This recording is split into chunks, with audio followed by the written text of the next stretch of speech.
The last section, MC delta T and the mass times heat of something calculations. Those are really great when you're figuring out how much energy it takes to transfer from hot to cold. You can figure out, like we did in the example where ice is turned into steam, you can figure out total energies, those kind of things.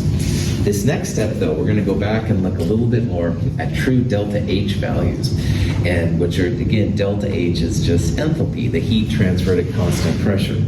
And a lot of times, the things we'll use will have a little superscript 0. And the superscript 0 just means it's a standard condition. If you would measure some of these reactions on the Earth and then compare it to the same reaction but in Antarctica or maybe in the Gobi Desert, all right, the outside temperature will make a difference, all right? If it's really hot out, you won't feel the heat as much. On the other hand, if it's really cold out, you'll feel the heat more. So for reasons like this, scientists will sometimes give delta H values a little superscript, which just means standard conditions. The pressure has been standardized. It's usually like about an atmosphere or a bar. Those are units of pressure. You don't need to worry about that, but those usually mean you've got standard pressures. The concentrations will be about 1 mole per liter. And most importantly, like we saw with the pH stuff earlier, the temperature is about 25 degrees Celsius. And that's the one that makes a big deal. Also, if you have a delta H with the standard conditions, then the species that were used to create that delta H were standard conditions. Now, carbon is most of the time found as graphite, but of course you can find carbon as diamond, and there's also some other examples of like C60, the Buckminster fullerene and stuff like that. So if we're talking about carbon, then the standard state, the most common state would be graphite. And oxygen is usually the diatomic O2, but you can have ozone, all right, which is a whole different kind of ballgame, that's for sure. So standard states just mean the most standard way you're going to see the element. You're not going to see it in the really weird form that only exists on Alpha Centauri or something like that, okay? There's tables of delta H values at the end of problem set 5. If you look at problem set 5, the last like 10 pages or so are just these delta H values, the standard values. You don't have to print those by any means this week if you don't want to, all right? Have access to them, and I do recommend you print the problem sets maybe, but the values for the thermodynamic things, that goes on for a lot of pages, and those aren't really necessary. Another thing that's kind of helpful is that if you have an enthalpy, a standard enthalpy, which in this case is negative, all right, so that means it's exothermic, you can actually write the heat as a product if it's exothermic. So instead of writing methane plus 2O2 making CO2 into water, where you had this enthalpy of negative 802 kilojoules, you can actually write the heat as a product. Now this works if your enthalpy is negative. So anytime you see a negative enthalpy, you can take that number and think of it as a product, and that will help you and stuff later on. It's a product just like the carbon dioxide and water in this reaction. You can use this then as a type of stoichiometric factor.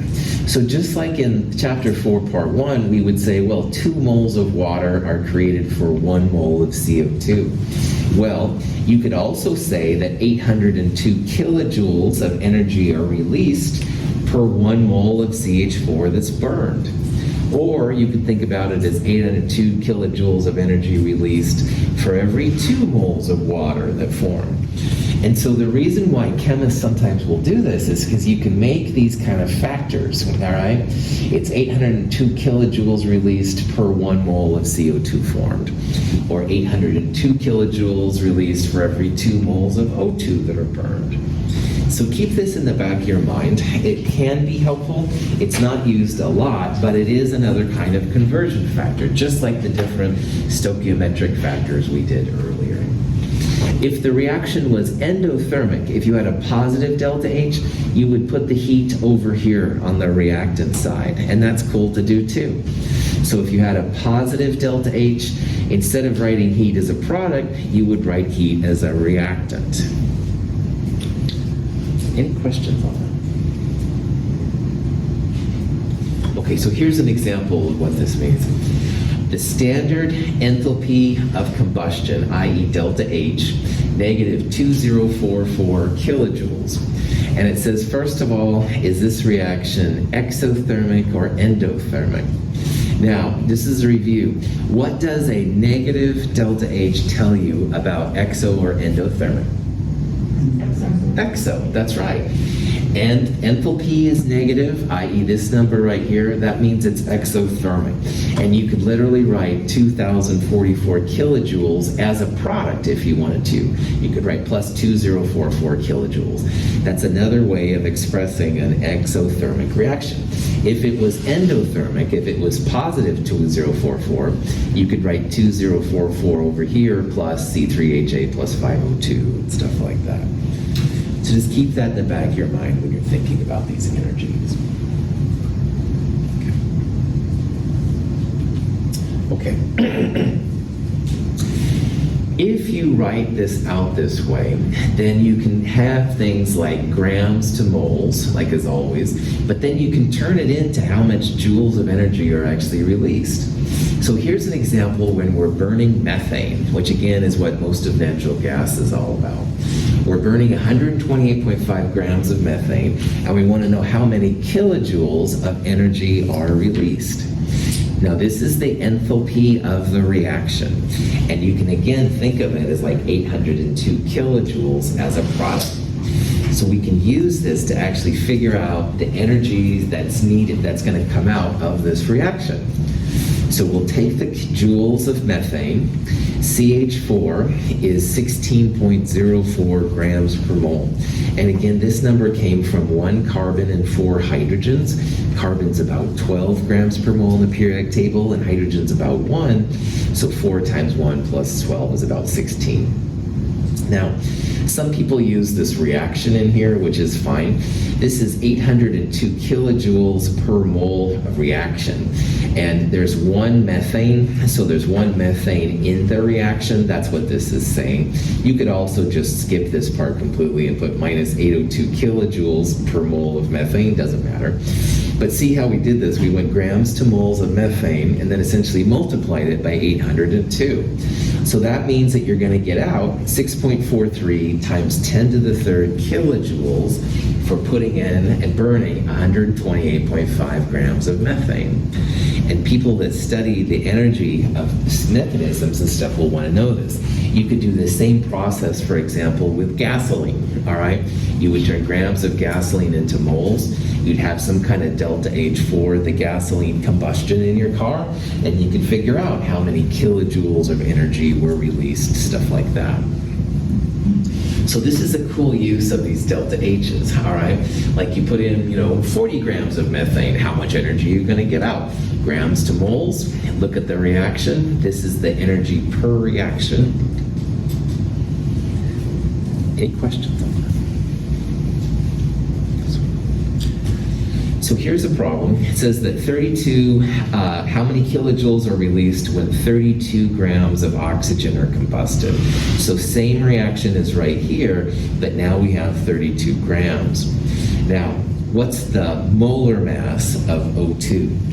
Roughly 32, that's right. So what I'm saying here is that we're basically taking a mole of oxygen, how much energy you're going to get out. Now notice that oxygen has a 2 right there. So that means that it takes 2 moles of oxygen to create negative 802 kilojoules. So unlike the last one, which was 1 to 1, we're going to have a 2 right there.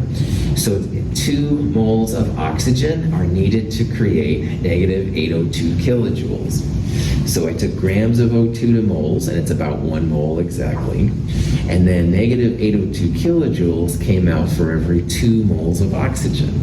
So in this case, we're going to get negative 401 kilojoules of energy out. Any questions on that? as people approach the environmental summit that's happening right now, these are the things they sometimes talk about, like how much energy you're going to get out per gram of combustible fuel. Now, hopefully, one day we'll have solar and things like that, where we won't have to think about the byproducts of these reactions, but the same thing is happening. They want to have efficiency of energies and stuff like that, energy sources. So. All right. So here's a reaction where we're making water, making gaseous water, all right? And this reaction's been studied pretty heavily. Now, notice here I'm using 1/2, and there's a reason. We'll talk about that here in a little bit.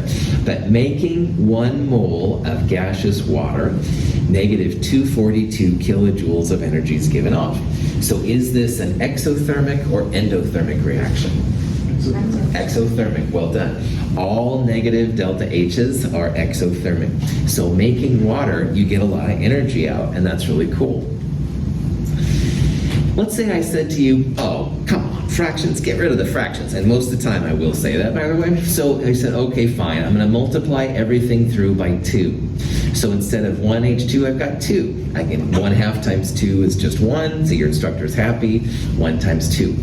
The energy is going to be twice the previous one, because this is negative 242 kilojoules per 1 mole of gaseous water. And in this new reaction now, you're making 2. So by me saying, oh, get rid of those fractions, you're actually changing the delta H here, because now you're making 2 moles of gaseous water and not just 1 mole of water. So notice that we multiplied the whole equation through by 2 to get this equation. And we have to change delta H, but it's easy. We just take this delta H, multiply it by 2 as well, negative 484. So these energy values are very susceptible to the amount of stuff you put in. We doubled the amount of stuff, got 2 moles of product out, and that changed the overall energy as well. It wasn't negative 242, it's actually negative 484. Questions on that? Okay. Now, let's say that instead of making water, you wanted to figure out the energy required to break water down into hydrogen and oxygen. So if you look at the first reaction versus this reaction, we're flipping it. The gas water becomes a reactant, hydrogen and the half oxygen become products. If you flip the reaction, like we talked about earlier, what was exothermic becomes endothermic, or vice versa. So in this case, we had an exothermic reaction to begin with. It became endothermic when you flipped reactants and products. This is one of the things about all thermodynamics. If it's exothermic one way, it's endothermic the other way. Negative to positive. Flip the sign around if you flip the equation. And finally, these have all been gaseous water so far. But let's say we were curious about liquid water. All right, what's happening? You're going to have a different delta H, because remember that going from a liquid to a gas, it's a mass times a heat of something, all that stuff we went through earlier. There's another energy component to it. So going from hydrogen and oxygen gas to liquid water has a different delta H than going from gaseous and oxygen, hydrogen, oxygen, into gaseous water, all right? So the change, the state of matter, does make a big difference in these. That's why when you have those standard delta H's, like you'd want to use, carbon is graphite and that carbon is diamond, because diamond's going to take a lot more energy to break up than it would be graphite. And same thing for oxygen. We want to make sure we use O2 and not like ozone or not oxygen atoms, or there is the super oxides, which I haven't talked about. You want to use standard stuff, all right? The most easiest accessible stuff. Cool. Any questions on that? Okay, so the first one, we doubled it, we multiplied delta H by 2. The third one, we flipped it. Our delta H went from negative to positive, but same magnitude. Finally, the product went from gaseous to liquid water. Delta H here is different than the delta H it was before. Those are the kind of things to think about when we go through these kind of reactions now. Okay, so let's say we wanted to take our hydrogen and oxygen gas, turn it into gaseous water, but then turn gaseous water into liquid water, okay? Like we didn't have that nice delta H from before, all right? Well, chemists have done this, and it actually takes 2 steps to figure it out. The first step is just making the gaseous water, and then you let the gas cool to a liquid. This is actually a second step. So we can figure out going from gaseous hydrogen and oxygen direct to liquid water if we combine the 2 individual steps. Let me show you what I mean by that. So you look up in books and you find the value for making gaseous water. Now I'm writing it as a positive here. It's an exothermic reaction, but if the energy is a product, then that means it's exothermic negative. So this is actually creating 242 kilojoules. And I look up a second reaction, and the gaseous water condensing to a liquid, you actually get 44 kilojoules out. Remember that you could write delta H equals minus 44 here. You could write delta H equals negative 242 here. But I decided to include them. Now, the kind of fun part here is that notice how water is a gas as a product here, and it's a reactant right here. And in math, if you have an X on both sides, you can subtract X to get it out of your equation. In this sense, I'm going to take H2O gas and pull it out. So if I combine these 2 equations together, H2 gas comes down, my weird half oxygen comes down, liquid water is still around, but again, the gaseous waters have canceled. And here's the cool part for us. You can literally combine those energies together. So 244 plus 44 is 286. And what that number tells you is that going direct from hydrogen gas and oxygen gas to liquid oxygen, it's going to release, negative, exothermic, 286 kilojoules of energy. We combined 2 known equations, canceled out the like parts, combined the energies together to give the overall energy of this final part. And this is an example of what's called Hess's law. And here's Mr. Hess. He looks kind of official and proper. Hess realized that you can combine known reactions together to give the delta H for a yet unknown reaction. And sometimes these reactions will be easy to study, but this one would be really hard to study. So by combining them together like this mathematically, you can find the desired energy of a third reaction. And again, if that third reaction is hard to do, then it makes a lot of sense to combine things together that are easy. And I'll see it. So officially, Hess's law says, if a reaction is the sum of 2 or more others, the net delta H is the sum of the delta H of the other reactions. It means combine 2 reactions together to give an overall reaction. Look for things you can cancel. Liquid water is different than gaseous water, so don't be thinking that they're the same, okay? But gaseous water there and gaseous water there, and you literally combine the energies together to give the overall energy. Hess's law is super cool for chemists. It's a little weird at first, I won't deny, but once you figure it out, wow, you can get delta H's for reactions which would be very difficult to do in the lab.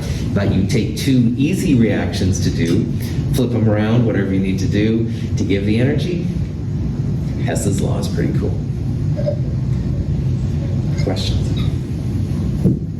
Okay, let's look at some examples of Hess's law and see what you can do with it.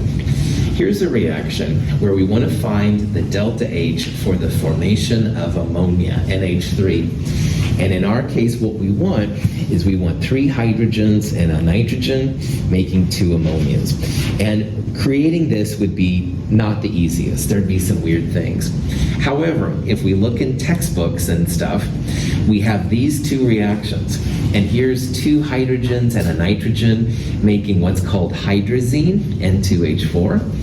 And this delta H positive 94.1. Is this endothermic or exothermic? Endothermic, well done. Positive delta H's mean endothermic. Negative delta H's like this one are exo. Anyway, the second equation, hydrazine reacts with hydrogen to make two ammonias, and this one is exothermic. Now remember, this is what we're after, and these are the two equations that you're given. So the goal here is to combine your known equations to give you the desired equation. Is hydrazine part of our desired equation?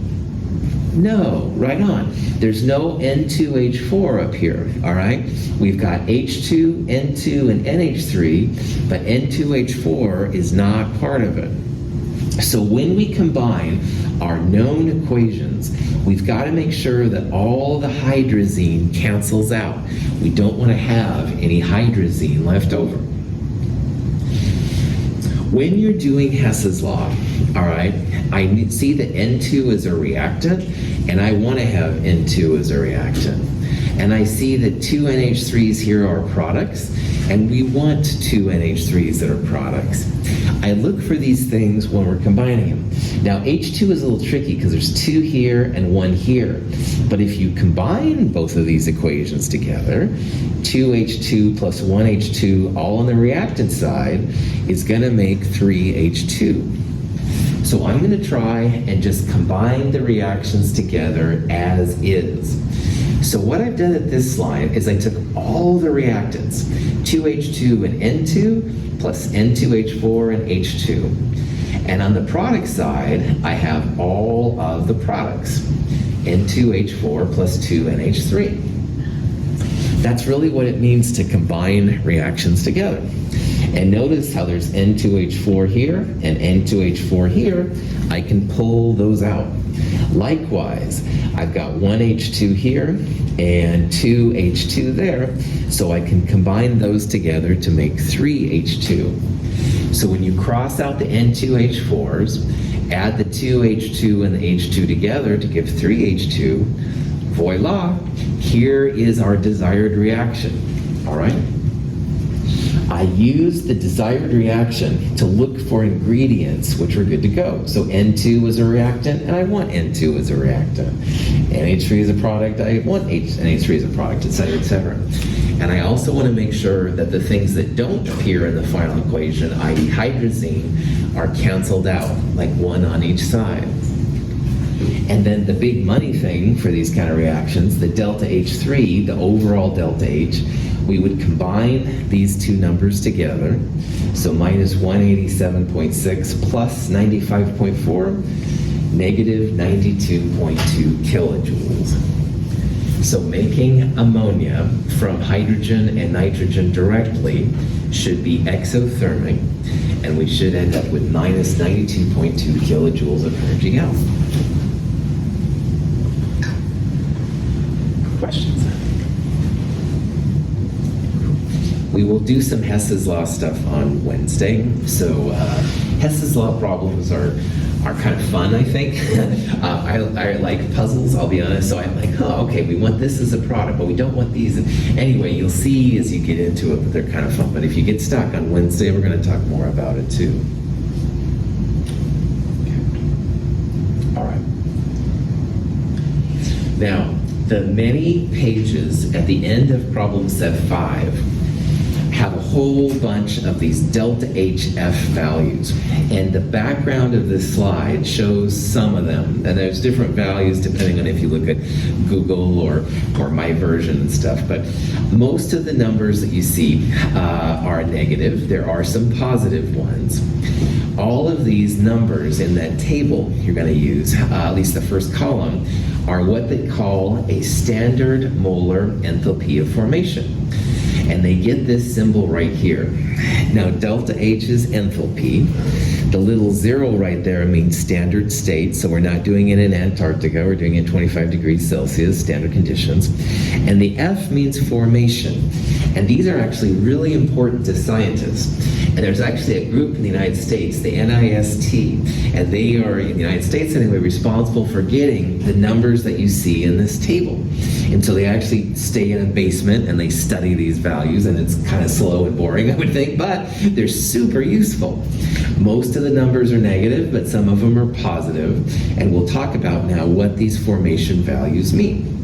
So if you have a delta HF, which is what I'll refer to it, a formation enthalpy value, that means that that value came when you make 1 mole of compound from elements under their standard states. So here's C2H6, all right? So what this delta HF thing means is that C2H6 as a gas, it means that I have to have 1 right there, 1 mole of product. And the reactants are elements in their standard conditions, standard states. So this is ethane, you don't need to know that, comes from carbon and hydrogen. Well, carbon's natural form is graphite, C solid, and hydrogen, a diatomic, is H2. So for this reaction, I must have a 1 right there. That's okay. So I need to have then 2 carbon graphites and 3 hydrogens. Because 2 times C would be C2, 3 times 2 would give me 6 hydrogens. You can only have elements in their standard states as reactants, and most importantly, what's going to drive me crazy a little bit, you can only have 1 mole of product. So all of these numbers in these huge tables are per mole of product. So you're going to get 84.7 kilojoules out if you make 1 mole of this. You're going to require 52.3 kilojoules to make 1 mole of that compound. That's what those numbers mean. Any questions on this stuff so far? About this point, you're probably going, oh, whoopee-doo, Russell, can I be any more excited? Woohoo! Yeah, right. Well, there's actually some pretty cool uses for these kind of things, and I'm going to show you now how you can use heats of formation to figure out some interesting things. So the question is, first of all, let's make sure we're all good to go with what a delta H formation is. And let's say I asked you to write the equation for a delta H of formation for potassium permanganate, okay? Does anybody know what the formula is for potassium permanganate?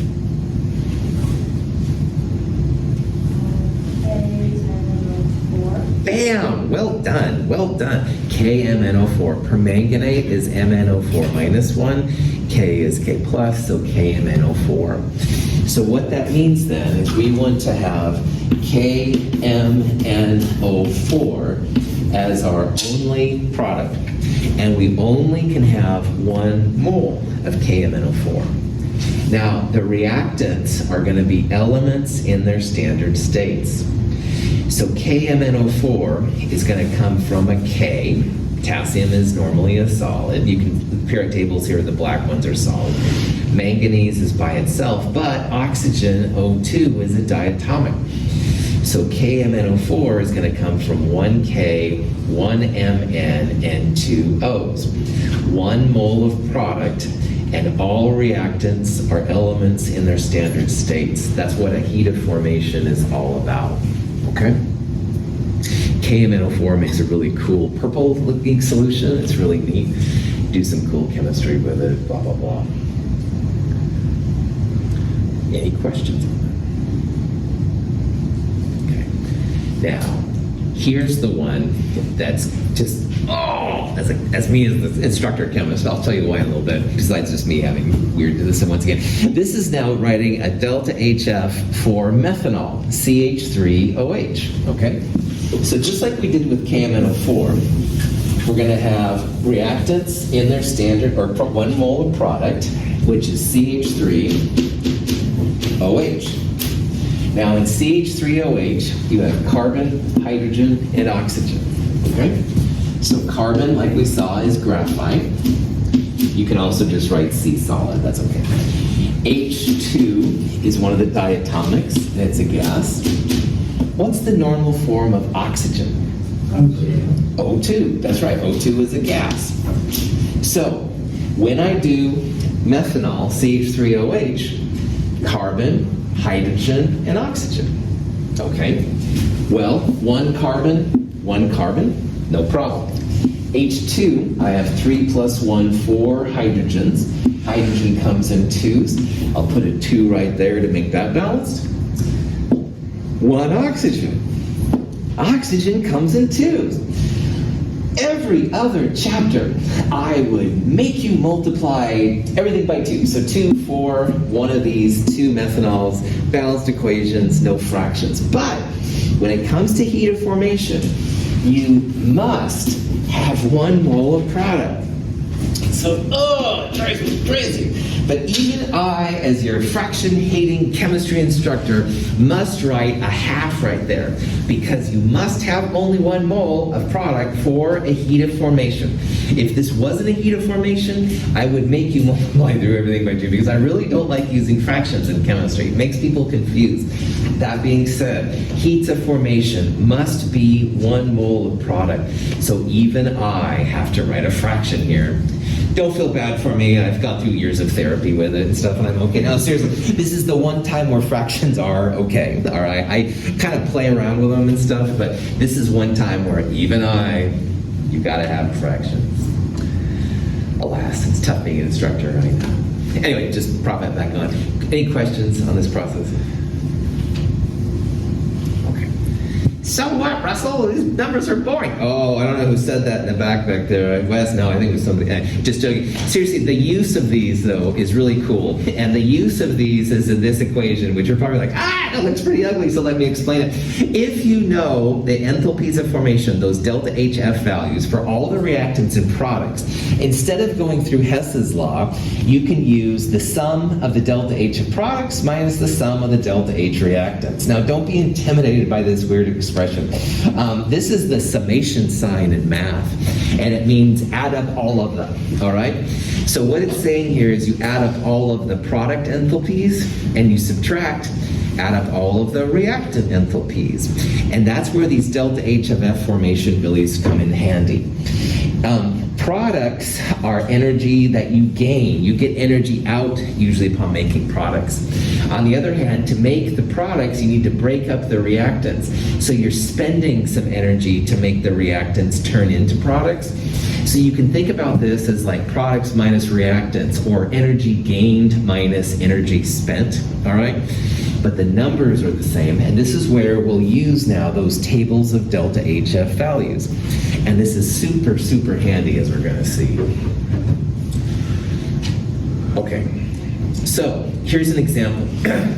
Calcium carbonate breaks down into calcium oxide and carbon dioxide. And what we'd like to do here is find the deltaH of reaction. All right, no problem. So what this weird thing here says is you take all the enthalpies of the products and you subtract all the enthalpies of the reactants.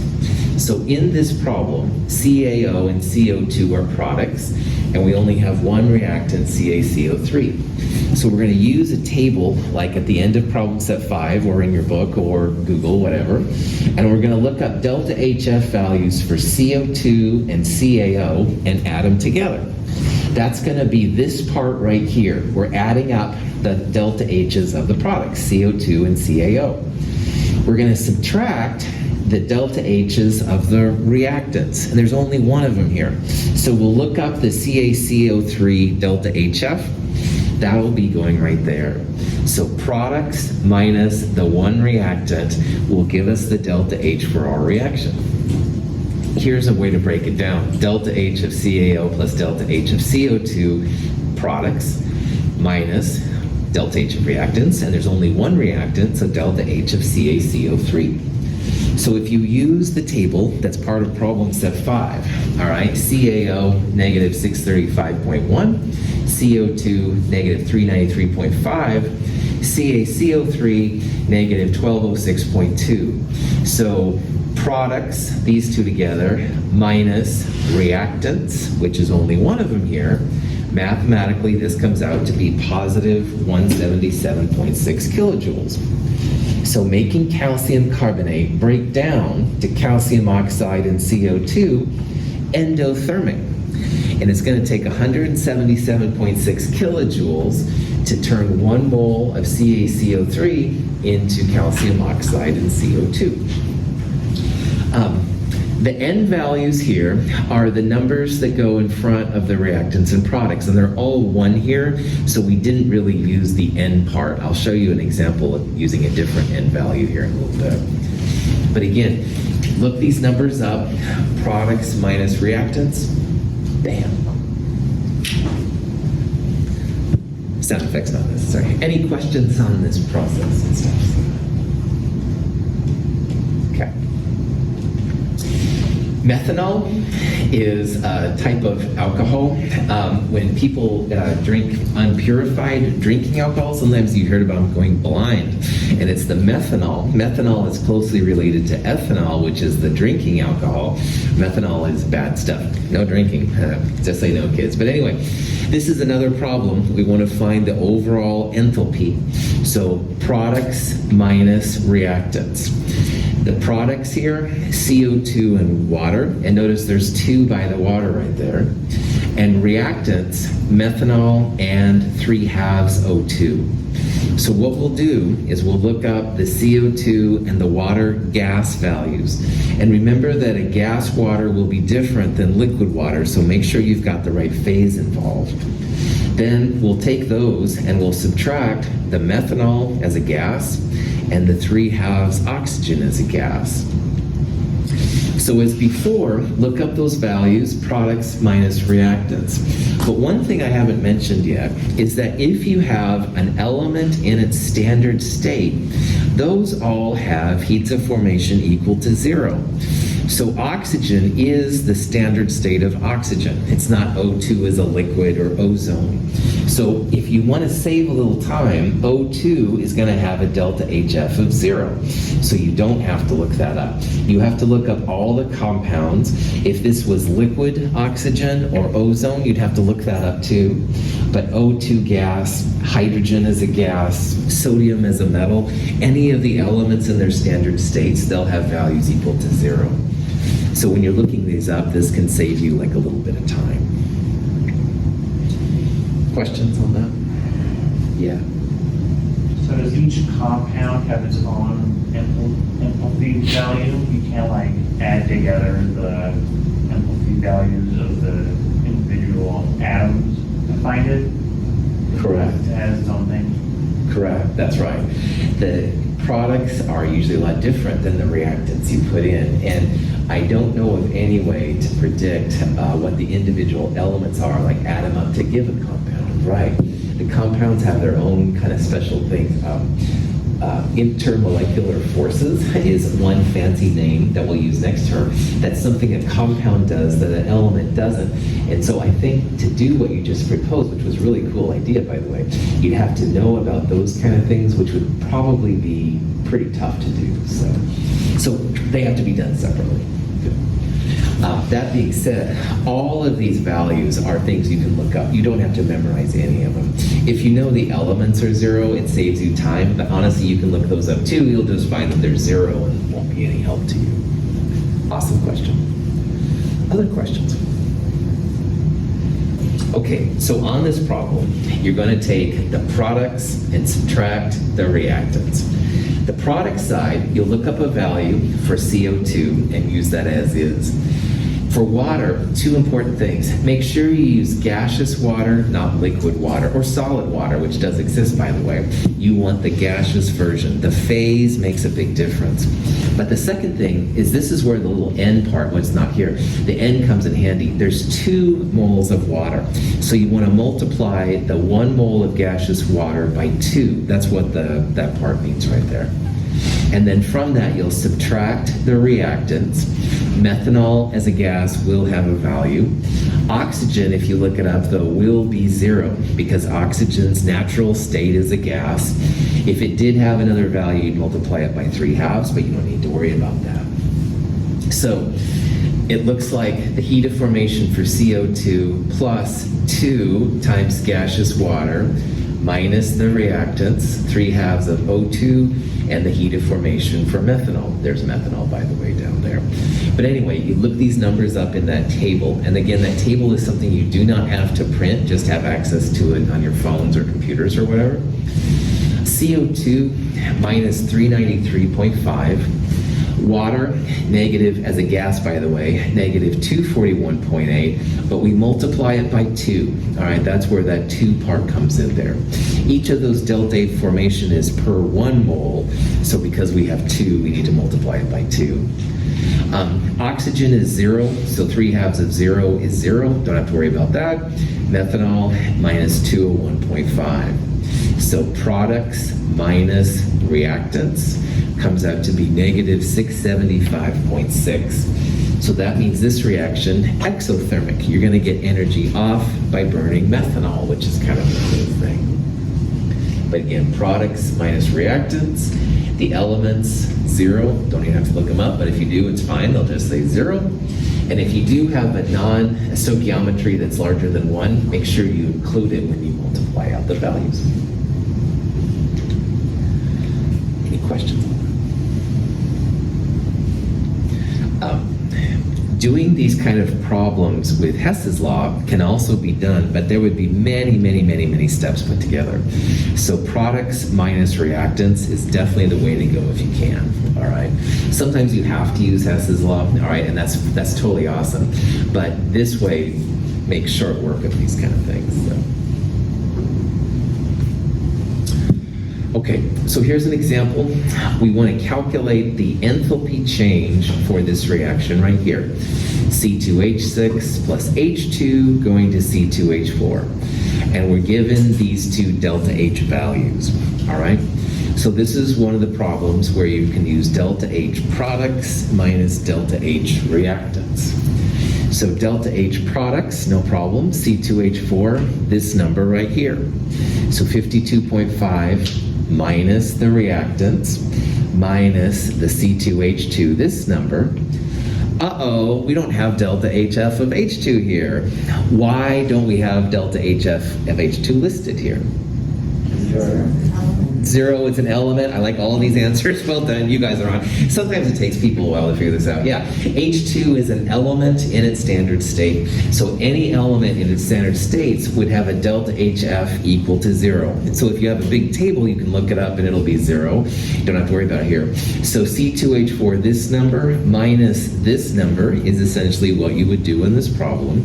And if you do that, it comes out to be negative 174.2 kilojoules.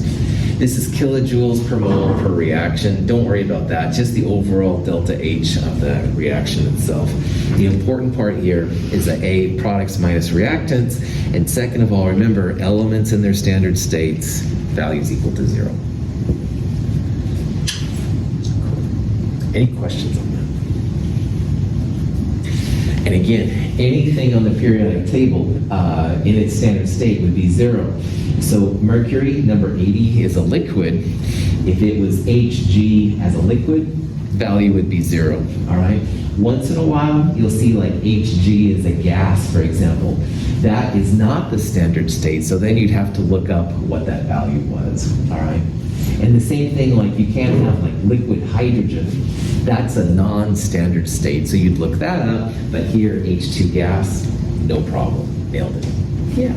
Would the enthalpy be the same for the different charges of metal? Charges are part of a compound, and you'd have to know what the compound was before you could say something like that. So like chromium 3 is a common charge, and so you could have chromium 3 chloride, CrCl3, and that would have one value. But you could also have like chromium 3 nitrate, CrNO33, this kind of thing, and that would have its own value. So that's where we are right now. Now, in higher levels, which we'll talk about in Chem 223, there are ways to see like a chromium 3 plus ion versus an iron 3 plus ion, but we're not quite there yet, so I'm not going to say anything about that quite yet. For right now where we are though, yeah, you'd look up the whole compound, not just like the ion by itself and stuff. Cool. So you're seeing something in the future where we will go, but for right now, just think about it as you'd look at the chromium 3 and what else was around it and stuff to figure out what's happening. Cool question. Other questions? Okay. So delta H products minus delta H reactants. Pretty awesome. Another prof ad off comment. I have a series of concept guides, and concept guides are just worked problems from the material in these different chapters.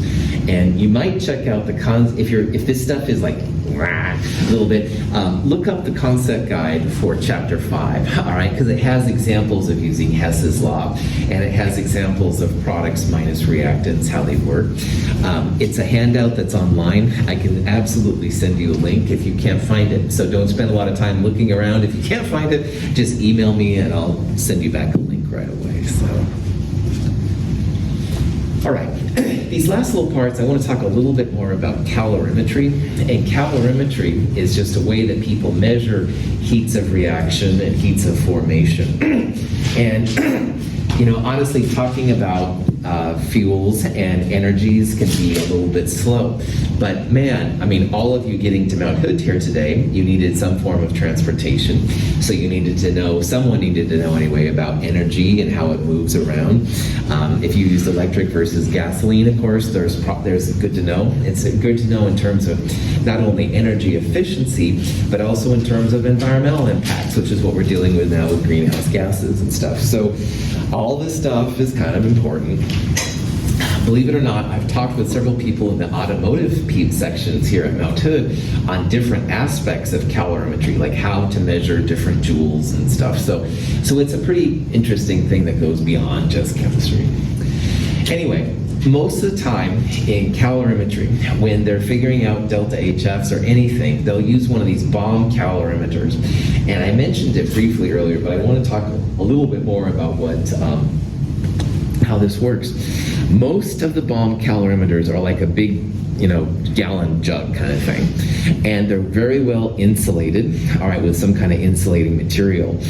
Inside the jug, if you will, there's a second container, and in that container is where the reaction happens. And so in this case, let's think about it like we're looking at a new fuel, and fuels give off energy, okay? Well, around that container is a whole bunch of water, all right? And the water has a thermometer in it, so they can measure it pretty accurately, and a good thermometer, by the way. They have a way to stir the water, because you have to keep the heat kind of conjured around so you get a good temperature reading. And there's usually some way to start the reaction, like an igniter or something like that. So they'll put some kind of sample in a little thing, and they'll ignite it, and the energy is released by the system. Then the surroundings, which is mostly the water, but there's also the calorimeter part itself. Those things are very well known and calibrated so that they can figure out the energy absorbed. So think about the bomb calorimeter as just being pretty high precise kind of instrument, all right? They've got everything well known, how much energy it can absorb, stuff like that. In this example, like in a lot of examples, they'll essentially burn something, a combustion reaction, like we talked about in the last week. They'll burn something up, and energy is released upon burning. And they'll measure the heat evolved in a reaction, and they usually measure it through a thermometer, all right, digital or analog. They'll measure the amount of energy released and stuff and convert that back into so many joules. Sound effects not necessary. Anyway, they'll derive then the change in energy for the system, like how many joules are coming out, and they can correlate that back into then so many joules per gram of substance that were inside it, stuff like that. And so if you're trying to synthesize a new fuel, this might be one way you could see how efficient it was, how much energy was released upon burning. The bomb calorimeter is somewhat common. Some places have bomb rooms, which is a whole room like this. If you have something that's super explosive, then you'll have a whole room with ways that you can measure the heat and stuff like that, and people will measure it remotely and stuff if it's really crazy. So just say no. But anyway, here's the calorimeter itself. Once again, around the calorimeter you got some water, and water, like all water, MC delta T is a way to measure the heat. So again, specific heat of water, still 4.184. They know the mass of water to lots of significant figures. So that's the mass of water, and then the delta T can be measured to quite a few too. Now this is an analog old school version, but they have digital ones now too, whatever, some kind of thermometer to measure the temperature change. And again, this number you calculate, MC delta T, is the energy absorbed by the water. However, the container itself also gets heated up, and this is where a bomb calorimeter is better than the ones we're going to use next week. The ones we're going to use next week, we'll assume it's just the water, but actually the calorimeter itself does absorb a little bit of water, of energy. And so a good calorimeter then will have its own heat capacity, which you multiply by the change of temperature to see how much energy it absorbed. So the total energy absorbed in a bomb calorimeter then comes from the water, which is where most of it gets absorbed, but the bomb calorimeter also absorbs some energy. This is a way to figure out how much total energy our sample of fuel put off, and that'll be just a number in joules. Now this will be a positive number, it's energy being absorbed. But when you translate it back to the sample's giving off the energy, that'll be a negative number. Let me show you an example of what I mean by that. By the way, here's a little fancier bomb calorimeter. It looks more like a desktop kind of version. Octane is the active ingredient in gasoline that we use for you have a gas car. And octane, through a combustion reaction, reacts with oxygen. It makes carbon dioxide and water, okay? So this is the combustion reaction, something organic plus O2, making just CO2 and water. Here's the structure of octane down there. Anyway, let's say that we're burning 1 gram, 1.00 gram of octane exactly, and the temperature of our bomb calorimeter goes from about room temperature, 25 degrees, to 33.20 degrees Celsius. So, I mean, it's not like a huge amount. It's not like, 1,000 degrees Celsius, but it's not inconsequential either. And we can use this information then to back calculate what the energy released is per gram, stuff like that. You do need to know the mass of water in your calorimeter, and this calorimeter has 1,200 grams of water, known to the ones as 4 sig figs, okay? And also, if this is a good calorimeter, you're given a number like this, and this is the heat capacity of the bomb calorimeter itself. 837 joules of energy are released per Kelvin.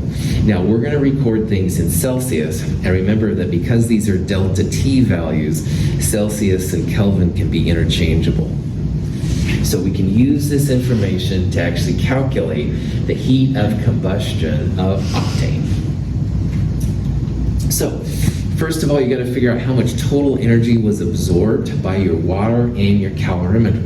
The water is MC delta T, heat capacity of water. Once again, this was the mass of the water in the bomb calorimeter, and it went up a total of 8.20 Celsius or 8.20 Kelvin. And again, this number came from, I think it was 33.20 minus 25.00, whatever the delta T was. But anyway, do this in your calculator. 41,200 joules were absorbed by the water. But because this is a good calorimeter, we're also going to add up the amount absorbed by the calorimeter itself. And the heat capacity of the calorimeter, you're given a number like this. This is something they calibrate and stuff. You can do it yourself, but it's easier to use theirs. Heat capacity of that times 8.20, the same delta T as the water. So the bomb calorimeter absorbs 6,860 joules. So the energy released by the octane, 6,000-ish joules went to the bomb calorimeter, and the other 41,000-ish joules went to the water.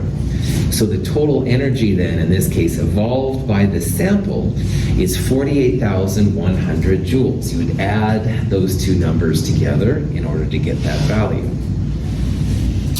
So energy absorbed by those two equals the energy released by the octane. So this is a positive number. The energy released by the sample would be the negative version of that, negative 48,100. So if you have exactly 1 gram of octane, the energy released per gram would be negative 48,100 joules per gram, or, because people don't like using big numbers, divide by 1,000, negative 48.1 kilojoules per gram. And you don't have to keep it in joules per gram. You can go to kilojoules per mole. Octane, I took off the formula, sorry, it's C8H18. You could figure out the molar mass of that, turn 1 gram into moles, and negative 48,100 divided by the moles is where this number comes in. It's the kilojoules released per mole of octane. And I mean, if you were making cars, you might want to know per gallon of gasoline. You could do this kind of thing using density and stuff. So there's lots of places you can go, but this would be the energy released per gram per mole, stuff like that, and you can translate that to other fuel sources. Any questions? Cool. I don't know how exciting working in this field would be, because, oh wow, another explosion, let's calculate the energy per gram, but on the other hand, it is super useful, all right? And as our countries become more and more desperate for energy, China is always hungry for energy, these kind of things will be more and more important, so. Anyway, this chapter is maybe a lot different than other chapters you've seen in chemistry, so I wanted to give you a couple of hints to kind of get you up to speed here. So the first thing we saw that was really important was the heat capacity of water. And again, in a normal class, I'd make you memorize that. You don't have to memorize it here, but you do need access to it. We're going to use it a lot. So the heat capacity of liquid water, 4.184, is super important. Then the next two things we saw that are kind of together are Q equals MC delta T, and Q equals the heat of something times the mass of something. And MC delta T is when you have a heat transfer with a change in temperature, but no change in phase. And phase, again, means turning a solid to a liquid, or turning a gas back to a liquid. So in MC delta T, your solids will stay solids, your liquid water will stay liquid water, that kind of stuff. However, if you do change liquid water to solid water, ice, or you take solid iron and turn it into a liquid, that's where you're going to use the heat times the mass, all right? You'll have a heat of something times a mass of something. So we saw as an example, we took the mass of the water in that one problem, I think it was 500 grams, and we multiplied it by the heat of vaporization for water, which I happen to know because I'm a nerd chemist, 2260 joules per gram water. So what that number says, it takes 2260 joules to turn 1 gram of liquid water into 1 gram of ice. So you multiplied those together to get the Q. That is a change in phase. You're going from a liquid to a solid. Some heats of vaporization, though, are in kilojoules per mole. So in those cases, you'd have to turn your grams into moles first. That's why I put parentheses around everything, because there's like no standard thing. Nah. Questions on that? All right. The next thing we saw was Hess's law. And Hess's law is when you take two or more known equations and you combine them to give you a third equation. Our textbook actually has some fairly good examples with Hess's law. So another source of some practice with Hess's law is to look at our textbook, chapter 5, all right? But I also have some in handouts and sample things and stuff like that. Hess's law problems are kind of fun, I think, but at first they can be a little weird. You want to look for products and where the products are. You can flip reactions around. If you want to do so, you change the delta H. The next thing we talked about were the heats of formation, and how heats of formation always 1 mole of product, and all the reactants or elements in their standard states. So you must have 1 right there. You can't have any more. So that's why even I used a fraction here. The reactants are always elements in their standard states. You wouldn't use like carbon monoxide here. That's a compound. You'd want to use just elements, and elements in their standard states. So no diamond, no ozone, stuff like that. And then finally, the last important thing, delta H products minus delta H reactants. If you've got all the delta HF values, which are in the table at the end of problem set 5, delta H products minus delta H reactants is a really great way to find the delta H of the overall reaction. And again, you don't need to memorize any of those. The elements will be 0 when you look them up, but if you forget, just look them up and you'll see there's 0. Pretty chill. If you have more than 1 mole of something, you multiply it by 2. So for example, in this reaction, if this was one I was looking at, I would multiply the H2 by 2. Even though hydrogen is an element, not the best example. Any questions on that? Finally, just remember, it's one thing to say these reactants go to these products, and that is really cool. But this is now the other part of it. Because what's the energy cost upon making a product? Am I going to have to put energy in, or am I going to get energy out, And that's where thermodynamics really kicks in. And if you understand this stuff, that you've got that component down, and you can say, oh yeah, okay, I've got to heat it to 30 degrees to make it really do a little bit more efficient kind of things. But the stuff can be really helpful. And in terms of, geopolitics, this is huge, right? Because, gasoline versus thermal versus solar and stuff like that. These are the things that happen. And solar is great, but you have to have the same energy capacity as the fuels that we use. So that's where this kind of analysis becomes important. So obviously I'm a little excited by it. So all right, Prophet, back on. Questions? All right, so that's really it then for chapter 5. That's awesome. Now, in the problem set this Wednesday, we're going to go over these things in more detail. And some of these things I know are a little strange, so do the best you can. If you get stuck on problems in problem set 5, don't be afraid to skip to the next one. Sometimes with this problem set 5, like 1 or 2 of the types will be weird, but we're going to go over all of them. We'll knock over all your questions and stuff like that then. Any questions on anything? Awesome. All right, have a great day. I will see you on Wednesday. Thanks for being here.